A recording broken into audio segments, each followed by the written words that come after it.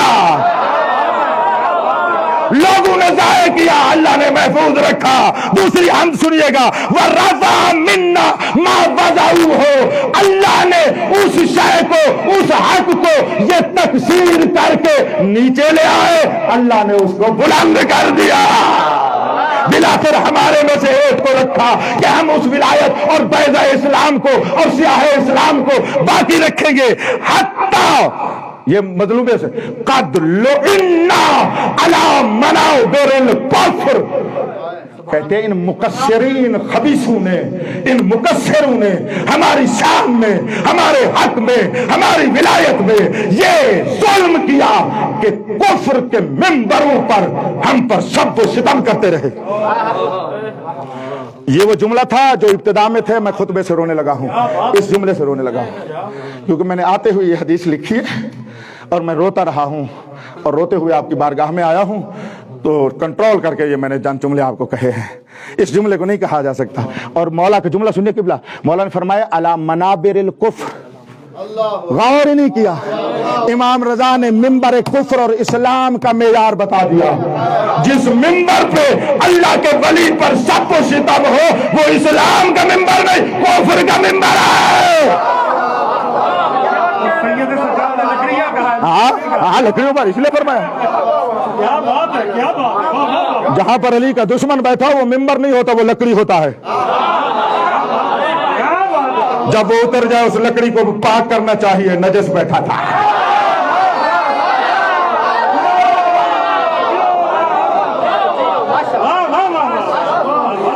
کتنا تاریخ چھوڑو، مولا کا فرمان سنو، 80 آمن، امام رضا فرماتے ہیں 80 سال کفر کے ممبروں پر ہم پہ ظلم ہوتا رہا، 80 سال۔ او میرا رضا مولا فرماتے ہیں، آگے سنیں، وَقُتِمَتْ فَضَائِلُنَا، یہ ہمارے فضائل کو مکتوم چھپا دیا گیا۔ میں نے ولی عہدی قبول کی ہے کہ اپنے فضائل کو اجاگر کرو۔ دیکھو تو صحیح مظلومیت مذہب، مظلومیت ائمہ مذہب۔ وَبُذِلَتِ الْأَمْوَالُ فِي الْكِذْبِ عَلَيْنَا، ہمارے اوپر جھوٹ بولنے کے لیے ان خبیث مکسروں نے مال خرچ کر کے مکسر پیدا کیے۔ انہوں نے بوزلا، انہوں نے مال خرچ کیا۔ واللہ تعالی یعبی لنا، بڑا جملہ ہے، یہ دشمن نے کیا لیکن اللہ نے انکار کیا، یہ انکار تکوینی ہے، یعنی نہ چاہا، ارادہ ہی نہیں فرمایا، کیا الا ان یعلا ذکرنا، یہ ہمارے ذکر اور فضائل چھپاتے رہے، اللہ نے فرمایا ہمارے فضائل بلند ہوتے رہے۔ تو اب اپنے آپ کو دیکھو، سیوں میں داخل ہو کر تم دشمنوں کی صف میں ہو یا رضا مولا کی صف میں کھڑے ہو، علی کے فضائل چھپانے والوں کے ساتھ ہو یا علی کے فضائل بتانے والوں کے ساتھ ہو۔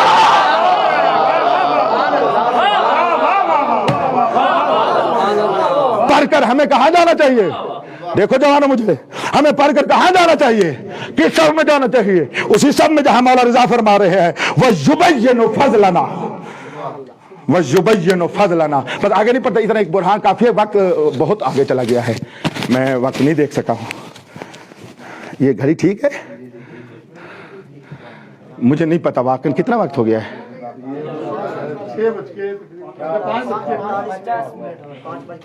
معاف کر دینا، میں معافی مانگ رہا ہوں، معافی مانگ رہا ہوں، وقت لگا۔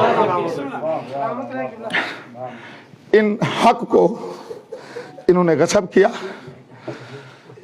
انہوں نے حق ولایت کو غصب کرتے کرتے رسول کی 18 سالہ بیٹی کو اتنا مارا وہ بوڑھی ہو گئی۔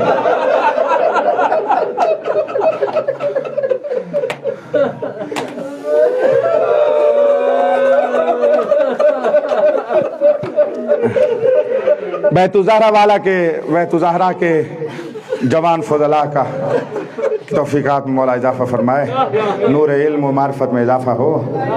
ان عزیزوں نے حکم دیا ہے آخری مجلس ان کا مصائب ہوں، میں چاہتا تھا مفصل پڑھوں، جتنا ایک وقت تھوڑا سا ضرور پڑھتا ہوں۔ بی بی معاف کریں گی، مولا معاف کریں گے، اللہ معاف کریں گے۔